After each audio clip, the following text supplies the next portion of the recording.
Are we ready?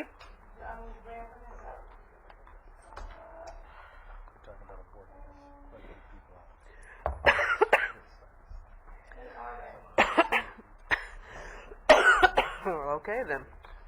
I'd like to call to order a meeting of the Ventura County Air Pollution Control Board, and it is Tuesday, April 8th. I apologize for the delay.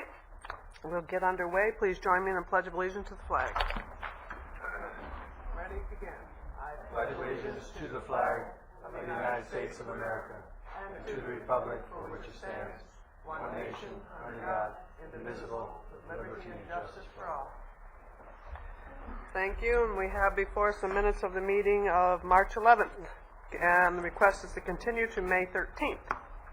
Move to continue. Second. A motion and a second to continue. Any objection to that? Hearing none, so ordered. Item 3, we have public and consent agenda items. Time for citizens who wish to speak to this body to do so. I don't have any cards submitted. Anyone in the public? Hearing and seeing none, we'll move forward with item 4, board comments by board members on matters they deem appropriate. Yes. I have a bill that I would like to pass down both in the Senate and in the House by Boxer and Feinstein to look at reducing marine vessel emissions. And I would like our board to take a position on it in favor of the bills. I don't know what the time frame is. Yeah, these are both from you. But I know we can't take action today, but this follows our platform, so I would think if there is a short time frame in getting support letters, that's something that we could do without board action, because it supports that. And if we do have the time, that we bring it back. Okay, so again, not anything we can take action on. We could certainly agenda it for the next meeting. If you'd like to speak to that, Mr. Villegas, as to whether we can agenda it for the next meeting. Under the legislative platform, since it would be consistent, Right. we could support it prior to the next meeting, and we actually have supported the Boxer-Feinstein bill. Okay. I believe it was last year we took a position of support and provided letters to the appropriate committee and, of course, Senators Boxer and Feinstein. But I understand now there's a bill in the House we can from Solis, that it parallels this one, so we can take a support on that one. Okay. So again, members can certainly take to your respective bodies for individual support too. Thank you, Ms. Parks, for providing that to us. Any other comments by members? Seeing none, we'll move on. There will not be a closed session today, and we have consent agenda item number 7 before us. Move the item. Second. Motion and second to move the consent item. Hearing no objection? Hearing no objection, so ordered. Thank you. We'll move now to our regular agenda, starting with item number 8, and there was a handout provided on item number 8, and we'll have the staff report. Mr. Villegas. Chair Long, members of the board, I'm Mike Villegas, Air Pollution Control Officer. This first slide is the language in Health and Safety Code that gives the district authority to assess fees. The next slide is the language we see attached to the many mandates that are passed by the state legislature, directing the district to take on new programs related to air pollution, especially stationary sources, and our enforcement program. And as you can see from this language, with the new mandates, funding isn't forthcoming, and it's expected that we're going to assess fees to cover these new programs. Our permit fees for renewal fees, in essence, are emission fees for larger sources. The positive side is these emission fees reflect the source's impact on air quality. And for example, if you had straight equipment fees and you had 2 facilities operating turbines, and yet one was utilized at a much higher rate, with equipment fees, they would both pay the same amount. With emission fees, the one burning more fuel pays a higher renewal fee. One of the downsides we saw at the start of basically in late 90s and 2000 is, as you adopt rules to drive down emissions, you also drive down your revenue. And this was a concern that I've heard from your board and others. The one thing, though, and I guess it's a positive, is we've done such a good job of driving these emissions down from the permitted stationary sources that we regulate that basically they're becoming stable, and we've basically hit the floor as far as driving down emissions from permitted sources. And this next slide shows that. When you look at the purple, the NOx, you can see back at about 8,000 tons per year in the early 90s. You see that significant drop? That was Rule 59 for the power plants, coupled with our rule for turbines, and then the rules for the internal combustion engines that affected the oil fields. And you saw a dramatic drop there in the 97 time frame. When you look at ROC, which is kind of the flesh tone colored line, you're seeing drops there, and that was the drops you see there at about 97 also are where we went into the oil fields and all our rules related to leaks, better tanks, and then also our coating rules. But as you can see, both of those lines have basically leveled out. When you look at the one all the way at the top, it's sulfur oxides, and this one's telling.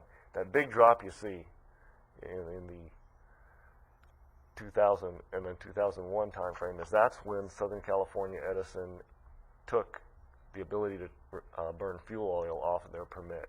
And since fuel oil contains sulfur and natural gas does not, you can see this remarkable drop. The other thing that happened there is when you look at the yellow line, that's also the effect you saw on particulate matter there, because fuel oil emits substantially more particulate than natural gas. But as you can see, we have driven permitted emissions about as low as they're going to go, and we come forward to your board with rules, as we're going to in the next two items. They're going to make some minor reductions, but you have to remember that as you see these new industries move into the county, and most of them are clean, light manufacturing, pharmaceuticals. We're seeing it's starting to become kind of a niche for some musical instrument manufacturing in Oxnard. And you know, as fast as we put them down, small sources move in and the emissions creep up, but basically it's flat. And I want to, you know, it's not a panic time from the air quality standpoint. When you look at the overall trends, which you'll see next month in the Air Quality Management Plan, you'll see that the trend lines are dropping much lower, because what's not shown here is all the effect of the incentive programs, or the fact that we're registering the agricultural engines, the fact that motor vehicles, heavy-duty trucks, construction equipment emissions are being driven down in the 2015 time frame.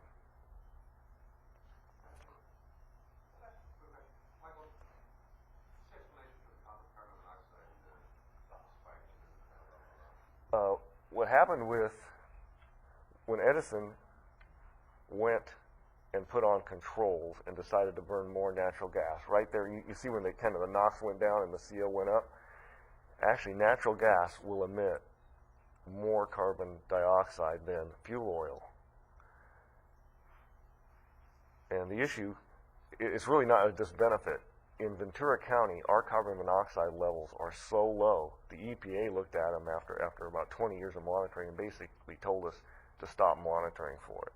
They actually came out as part of that and generating carbon monoxide is a motor vehicle issue, and it's generally an issue at a very busy intersection. And generally it happens in cities such as Denver, where they get inversions in the winter and they burn oxygenated gas, or someplace like New York, where you have a very busy intersection with very tall buildings. You can have a carbon monoxide hotspot. What they did is they came out to a couple of the busy intersections of Ventura County and found no problem. And then we looked at, there was the ambient air quality standard was here, and we kept monitoring down here. They just basically said, you don't have a problem.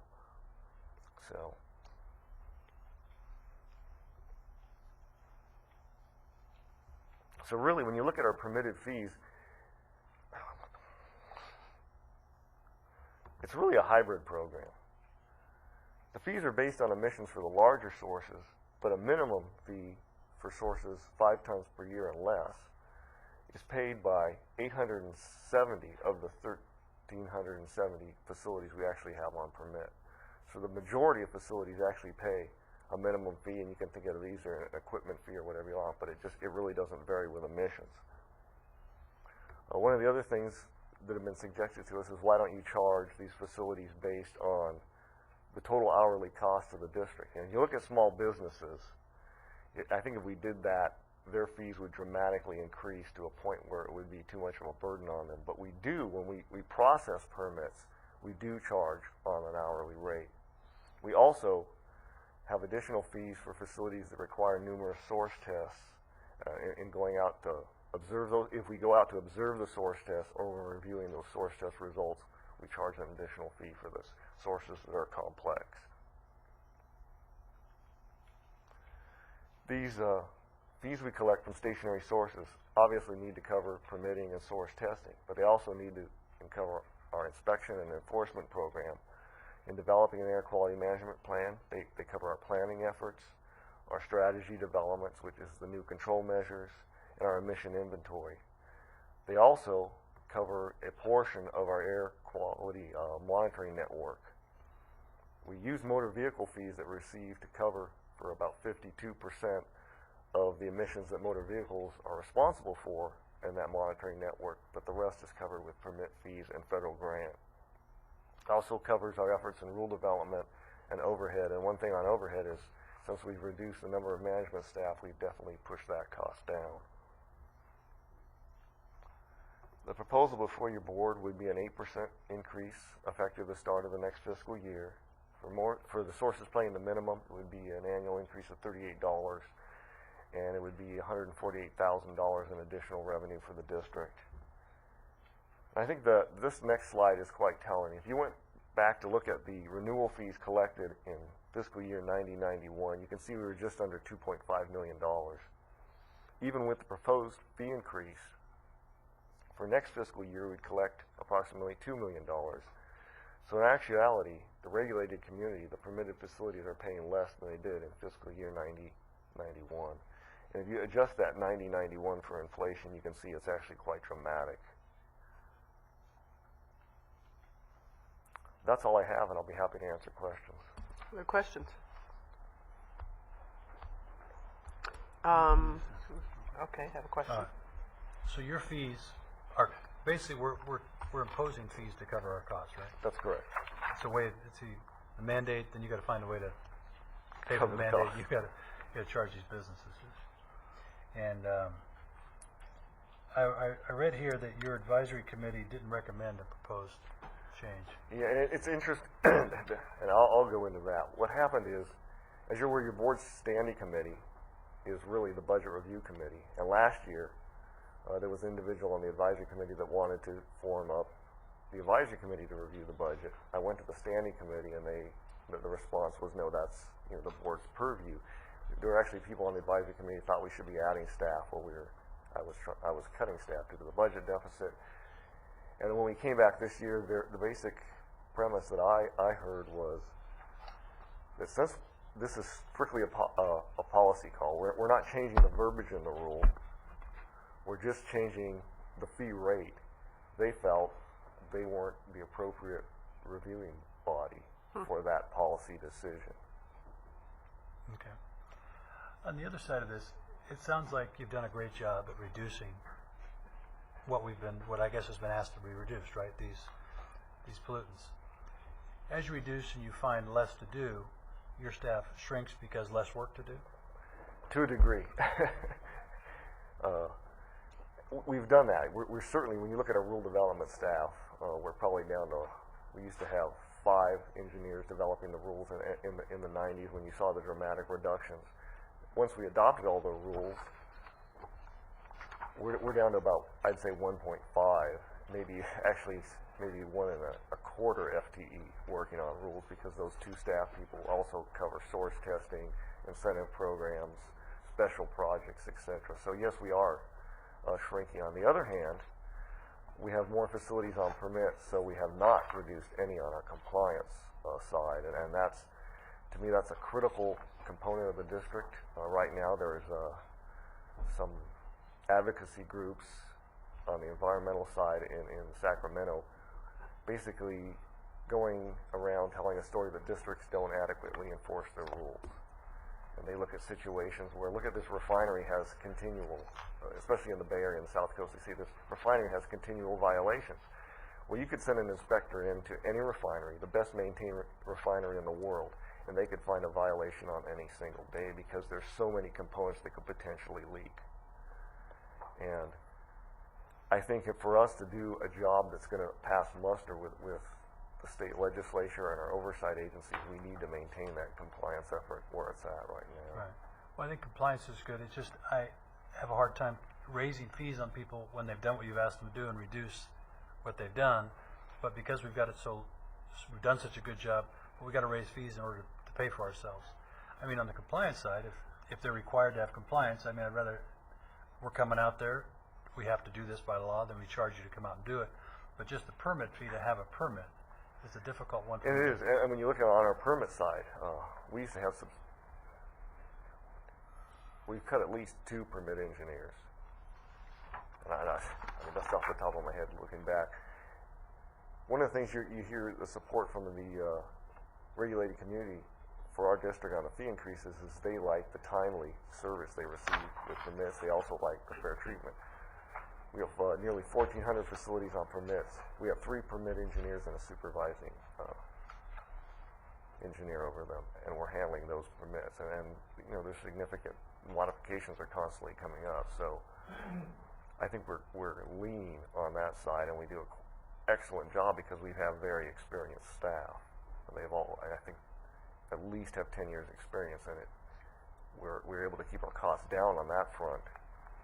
So the cost of, you're talking about the original permit you get as original permit? Yes. Yeah. And then when say a facility comes in and says, I need to add additional fuel into my boiler, I need to add a new boiler, I'm going to add a new coating line, a new vapor degreaser, we Right. modify those permits. Well, I mean, to me, if I'm a business and I've got to go in and do something, I don't mind paying to do it. But once I've done something, and I've hopefully done a good job, I would hate to have those fees increased. And it would be easier, I would think, to have the people that are asking for something new say, you got to cover our costs in order for us to give you that. Now, we handle that on the permit processing side, but unfortunately, these fees have to basically provide for the district to develop an air quality management plan, et cetera. And the state continues to pass additional mandates. They want more information on all our notices of violation. For example, the federal permitting, Title V, we have an excellent permitting program in California, and some of your board members were here when the feds decided they had a new plan for permitting that was going to equalize all the 50 states. And what they did is they basically turned our permit program into a much more burdensome permit program for the major facilities, for the large facilities. And literally, some of these facilities, their permits would be in a notebook about this size to cover this federal program. We didn't get an additional emission reduction out of this. Right. We spent a lot of our money, they spent a lot of their money, and actually we implemented that new program without adding any staff, and we did not assess other than the processing fees to do the work. Right. I know you have you got a cost to business. I just don't want us to get it so expensive that you talk about all these nice, clean businesses are coming, which is the kind of business we want, and they start going, man, it's so expensive to do business here. We don't want to have them go someplace else if possible. And I think the other thing is, certainly compared to a neighbor district to the north, our fees are a little more in line. They're lower. They're more competitive? Yes. I mean, because that's what business look at. What's the most competitive place for me to do business, right? Yeah. Okay, thanks. Other questions? We do have a speaker card on this. Yes. I'll make a comment here, and that is just in relation to that. And I completely recognize the frustration that any business must feel that I do better and my fee goes up, even though I'm admitting less. But what I think has to be added to that analysis is you actually need a healthy air pollution control district out there to sort of make this all work. And the businesses, I think, recognize that we do need to have a healthy air pollution control district. And even if their admissions are going down, they know we still have to continue to fund that, which is why businesses have generally been supportive and have not been, not been causing lots of problems. And then when you combine that with the fact that our neighboring agencies are not doing better than us on fees, I mean they're going faster, I think. So I would add that to the mix. Is that it's, if their admissions go down continue to go down, but we still have to do all of the monitoring. We still have to work with the state. We have to exist. I think they recognize that's part of doing business, is supporting reasonable, and I think Mike's done a great job of trying to keep costs down, cut employees, et cetera. So I wanted to just get that out there on the radar screen. Thank you. Any other questions? If I might, I'll call up the one speaker card that's been submitted, and it's Kevin Wright, representing WISPA.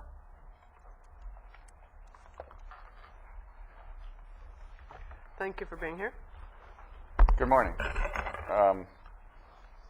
Madam Chair, members of your board, my name is Kevin Wright. I'm the Air Quality Manager for Entrix. Entrix provides air quality consulting and regulatory and technical expertise for WISPA, the Western States Petroleum Association. I personally have been working with the Ventura County Air Pollution Control District for over 15 years, either as a consultant or as an operator. So I'm very familiar. I have a good working relationship with Mike Villegas, Keith Duvall, and Kirby Zazula of the district staff. Bob Poole, the WISPA's coastal coordinator, could not be here today. He was had to go to a meeting in Los Angeles, so he asked me to provide WISPA's comments on his behalf. WISPA would like to briefly comment on the district proposed increase for permit renewal fees and Rule 42 amendments effective fiscal year 2008-2009. WISPA understands that the projected district expenditures will exceed revenues for fiscal year 2007-2008, and the district will absorb this cost through their fund balance. However, WISPA further understands that the fund balance will fail below targeted ranges adopted by your board after year 2013.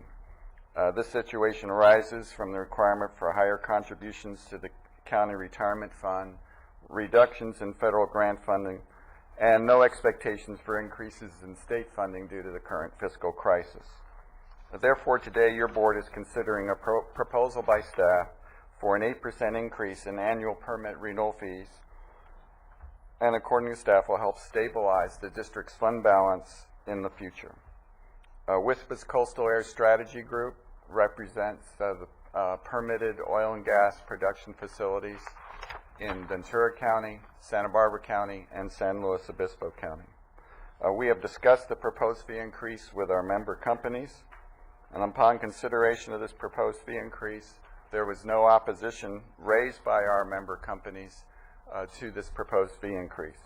We believe this is for the following reasons: your staff's efficiency and cost effectiveness in processing permits for our member companies, management and staff's fair and reasonable rulemaking development process, and the implementation of policies for the oil and gas industry, the district's willingness in past fiscal years to share the burden of offsetting increases in costs through FTE adjustments. The proposed fee increase is for a single increase this year and does not include any future fee increases, and staff's commitment to explore opportunities to stabilize and increase federal and state funding, which if successful could reduce the amount of increases in the future. Therefore, WISPA and its member companies greatly appreciate the opportunity to provide comments to your board today on this proposed fee increase. Thank you very much. Thank you, sir. Any questions regarding comments? Very thorough, too, and thank you very much. Okay, seeing no questions. No further public comment cards submitted. It's before the commission. Yes. Second. So motion is second to move the recommended action. Any objection to that motion? No objection. Just like to compliment the regulated industry for taking the time to come down here and make those comments. It's helpful for us to know that. Thank you. Okay. And also, Madam Chair, for the record, the letter from the CETA Yes. supported. Okay, no objection. The recommended actions are approved. We'll move on to item 9, which is a public hearing to adopt proposed amendments to Rule 74.12 surface coating. Mr. Villegas.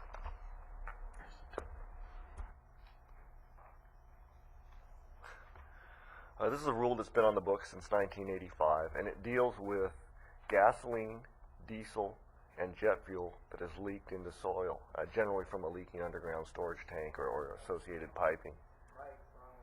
Oh my God. Okay, got ahead of myself. This one's been on the rule since 1985. This rule deals with metal parts and products coatings.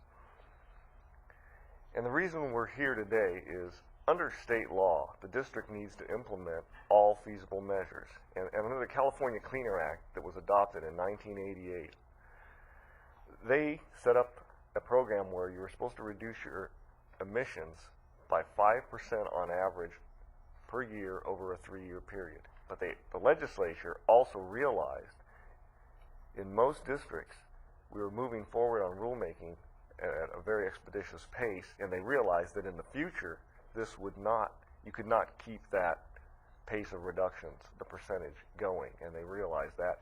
So they said if you can't meet it, then what you do is your rule book on a triennial basis is reviewed to make sure that it's meeting all feasible measures. The State Air Resources Board provides us with guidance. What they do is review all the district rules, and they give us basically tables to make sure that we're meeting the most stringent standards in California. And I just want to point that out because we're going to be discussing something very similar with our AQMP next year. The Federal Cleaner Act does not give you an out if you can't meet the percentage reduction targets. So that's just a unique change that California foresaw and that the federal Congress did not.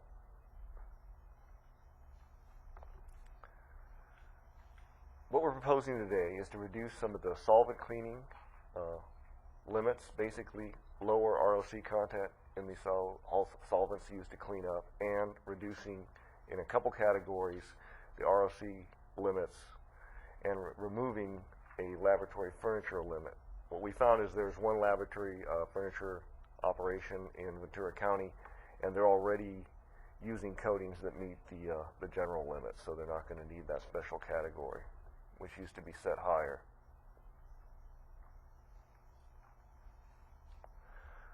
To give you background that these limits are achievable in Ventura County, of the 53 operations in Ventura County that we have on permit, 29 are already complying with the solvent limits, 33 are already complying with the new coating limits prior to any rule action by your board. On the emission reduction side, it's a minor reduction, 6.6 tons per year. Looking at the cost effectiveness, maximum of $6,500 per ton of ROC reduced on the solvent side, and just over $15,000 per ton on the coating side. Your board, I believe it was in 1989, set cost effectiveness limits of $18,000 per ton on an annualized basis. So this comes under those limits, and it is cost effectiveness. Lastly, we have received no negative comments from the regulated community, and this was unanimously recommended by the advisory committee. And I'll be happy to answer questions. Questions? You said there's, I think it was 29 and 33 on that slide, a couple slides. Yes. People already complying. Yes. So it's not difficult for these other businesses to comply? No. At our workshop, we had some folks there from the industry and some of the solvent and coating suppliers, and they were basically very confident that this was going to be achievable. It's already been implemented in the South Coast District. So, do we give them a certain amount of time to make yes, that we do. Okay. The rule does not. There's a. Is it a 90-day on this one? 90 days from adoption. Also, one of the things we do by policy is we will send out a compliance advisory, letting you know the rule is adopted. Here's the new date, and our inspectors on that first day will not go out and issue you an NOV. If you're over, you're probably going to get a notice to comply. I mean, we phase in our enforcement on this because we realize sometimes people. Well, as long as it's reasonable for them to Absolutely. comply, and that's great. We don't want to put anybody out of business. But that's Absolutely. good. Thanks. To That's all I complete have. staff report? Okay. Any further questions? We don't have cards submitted on this item, so it's before the commission. Second? Motion is second for approval. Any objection? Hearing none. Recommendations are approved. Thank you. Then item 10, we'll move to that. It too is a public hearing to adopt proposed amendments to Rule 74.29. Mr. Villegas. Okay, now I'm on the right rule. And this is the rule that regulates leaking gasoline, diesel, and jet fuel from storage tanks into soil. And basically, when we first adopted it, we codified our policies dealing with soil aeration, soil cleanup, and soil removable. And once again, this is another rule where we're coming up to speed on the all feasible measures requirements. We're adding some specific new requirements for handling soil that's excavated, making sure that it's tarped properly, checking the level of contaminants in the soil, and then making sure that it's handled properly as it's moved around the site and then transported off-site or treated right on-site. We modified some of the aeration exemptions are dropping to be consistent with both the Bay Area and the South Coast districts, and we're just standardizing and clarifying some language. This one actually gets a fairly good chunk of ROC in our county. We're seeing about 36 sites per year where soil contamination occurs. Looking at the average emissions from those sites, we're looking at about 50 tons per year that this rule amendment will actually be able to reduce. And it's basically going to do it through better, more timely tarping of these piles. And the annualized cost for all the facilities in the county about $70,000, so the cost effectiveness works out quite well at $1,400 per ton reduced, which is well below the threshold set by your board. Question? It looks like then it's pretty rare for this stuff to leak, and we've done a pretty good job with all the rules. And Well, actually what's happened is we went through a real heavy phase with leaking tanks, and now environmental health here, they had a leaking underground storage tank and leaking underground fuel tank program now. And basically now what's being installed is double wall tanks. They're adding in, there's a monitor that goes into the soil so they can detect if there's a gasoline leak. And the station owner then has the data that something's going wrong earlier than later. Because what used to happen in the past is they would say it's time to replace that tank, and then they found out they had a major leak and they really had a large cleanup on their hands. But it's the whole situation has improved dramatically with the double wall tanks. that's wonderful. That's great. Good.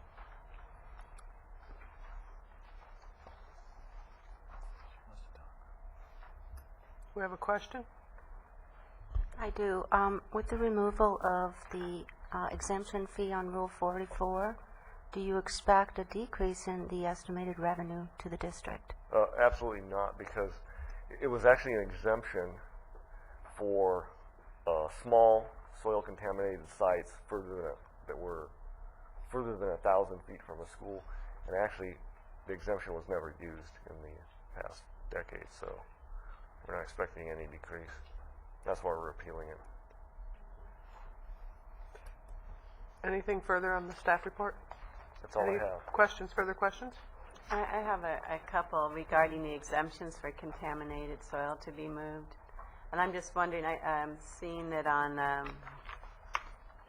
attachment 7, page 3C, exemptions, for example,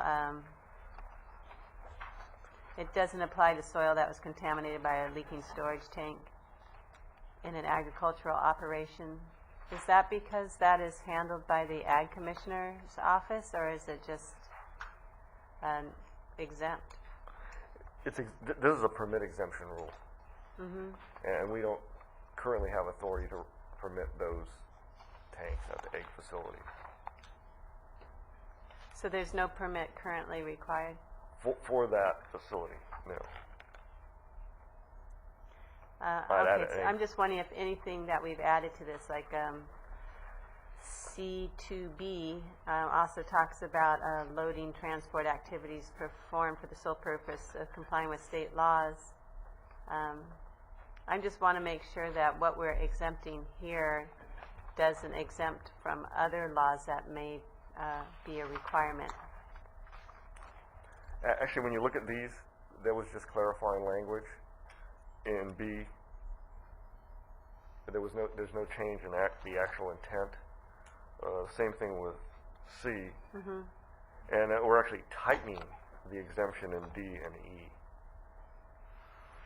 Okay, and I guess, and just because I haven't seen this rule before, I'm Yeah. just wondering if if this kind of activity is exempt from the California State Health and Safety Codes, or, whether these exemptions that we allow for, I don't know, already allow for, obviously. I'm just wondering if they are covered by another entity, but, Actually, no. What we're doing is basically we're saying with some of these changes, D&E are the significant ones, is we're saying before you could have 10 cubic yards of soil that was contaminated and you were exempt from permit. Now you can have no more than 1 cubic yard, which is where the South Coast went.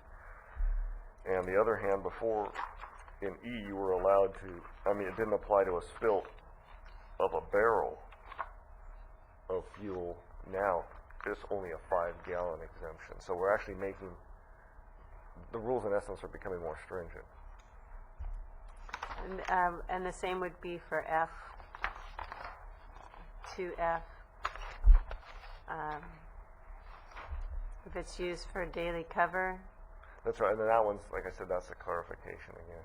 pardon? That's just a language change. There's no change in intent in it. Right, I understand that, and I just go back to saying this is the first time I've really looked at this rule, so I was wondering if it was already under the jurisdiction of another agency, or if this is actually the exemption that's given. Actually, this one we're coordinating with Regional Water on that, and we're just making sure that if Regional Water says it's okay for you to use it as landfill cover, we're going to be okay with it also. So it may be covered by another agency's jurisdiction. It's possible. All right, thank you. Okay. Other questions? Good questions. We don't have a request to speak on this publicly before the commission. It's a pleasure. I'll move the item. Motion and a second. Any objection to the motion? Hearing none, recommendations are adopted. Item 11, our proposed Carl Moyer Program and Agricultural Assistance Program.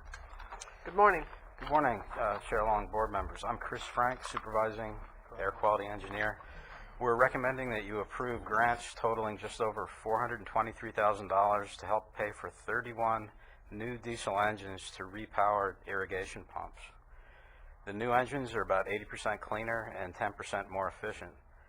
Ozone precursors would be reduced by 27 tons per year, diesel particulate matter by 1 ton per year, and greenhouse gas by 233 tons per year. The old engines will be destroyed to permanently eliminate the emissions, and your approval authorizes the Air Pollution Control Officer to sign the grants and make minor administrative changes if necessary. And we're continuing to accept applications for agricultural assistance grants. I'd be glad to answer any questions. Questions? Silent group. Don't have any cards submitted on this item. Motion and a second. Any objection? Hearing none, the recommended action is approved. Thank you, Mr. Frank. Item 12, we're back to New Source Review Rule Annual Report. Mr. Villegas. New Source Review is the program that's used to mitigate new and modified facilities in Ventura County. The program requires new and modified facilities to install best available control technology. In addition, larger sources over 5 tons per year are required to obtain emission reduction credits to offset any emission increase. Attachment 1 of the board letter is our 6th annual NSR report pursuant to Rule 2611. And Rule 2611 was adopted by your board to set up an equivalency program because in California, for many years, we had a banking system running, and then the feds have decided that they had a policy that applied to this that was quite different from how all the California districts were implementing it. Basically, under our program, which is consistent with many of the other districts in California, when you come in to bank an emission reduction credit, we make sure that it's surplus, meaning that it's not required by any rule or regulation at the time you bank it, and we discount it at the time we bank it. The positive there is that industry is very certain, and our permit staff is very certain that credits in their bank, the amount we look at, is actually there. Under the federal program, they discount the credit when it actually comes out of the bank. The EPA wants the credit discounted by what's called reasonably available control technology at the time it's used. The districts are more stringent at the time it goes in. We discount to best available control technology. And what happens is, what we do in this analysis is we compare how our rules worked over the past year versus what would occur under the federal program. And once again, we've been able to establish that our rule is at least as stringent and actually slightly more stringent than the federal program. This allows, you have to remember the federal program only applies to major facilities, but this allows major facilities to use the credits in our bank without going through the surplus at time of use test. And this rule 2611 was supported by the regulated community. So I'm pleased to let you know that once again we've demonstrated equivalency. Questions? Move the recommended action. Second. It's a motion and a second to move the recommended action. Any objection to that motion? Hearing none, seeing none. Motion's adopted. Item 13, unaudited financial status report for fiscal year 0708. Well, I have to let your board know this is the last time you're going to see a six-month financial status report where the district's pass-through grants and operating revenue are still commingled, because as your board's aware, you set up the special revenue fund, which is going to make things much cleaner in the next fiscal year. When you look at the financial status report, you see that realized revenue is less than the adjusted budget by approximately $3.8 million. And the majority of this change is from the fact that we've transferred this revenue into the special revenue budget. So if you looked at the operating side, revenue would actually be $143,000 above the budgeted amount. On the expenditure side, once again, the estimates are going to be below budgeted appropriations. Salaries and benefits would be below by $275,000. Well, that sounds great, but also what happened there is we moved the person running that program into the special revenue account, because that admin money to run the Carl Moyer program, for example, comes with the Carl Moyer program. On the services supply side, when you look at the overall, you see a decrease of approximately $5.9 million, but that's because we've also moved those encumbrances into the special revenue account. So when looking at just the operating side, our expenditures on services and supplies would only be under the budget by $91,000. On fixed assets, we'll actually be above budget by $7,700, and that's because of the need to replace some monitoring equipment. We've reviewed the budget, looked for any other places we can make cuts, and we do not believe that we're going to need to transfer any funds from contingencies during the fiscal year. And the projected net cost for the district is going to be approximately is projected at $200,000 for the current fiscal year, ending June of this year. And that's all I have. Questions? Madam Chair, just for the record, I am here and not absent because I didn't make a motion on one of the items. Yeah. Absent? Oh. Okay. The questions on this item before us. Perhaps Mr. Holden would like to make the motion. There you go. No Second. questions and no public cards, so there's a motion by Mr. Holden and a second by Mr. Sharkey. Okay, any objection to that? Hearing none, so ordered. Thank you, sir. And our final item is a receive and file on correspondence agenda. Is there a receive and file motion? So moved. Motion and a second. Objection? Hearing none, seeing none, so ordered. We will be back together in May. Okay, and do we anticipate then we'll do the first budget review, or Actually, no, the first budget hearing will be the in June? second week in June. Second week with in June, budget okay. adoption, the fourth Tuesday in June. That's right. Next month, we're looking to have the air quality management plan. So. Okay, all right. So in June, we'll have 2 meetings for the record, okay. All right, no further business before the district. We are adjourned. Thank you. Thank you, staff. Right on time.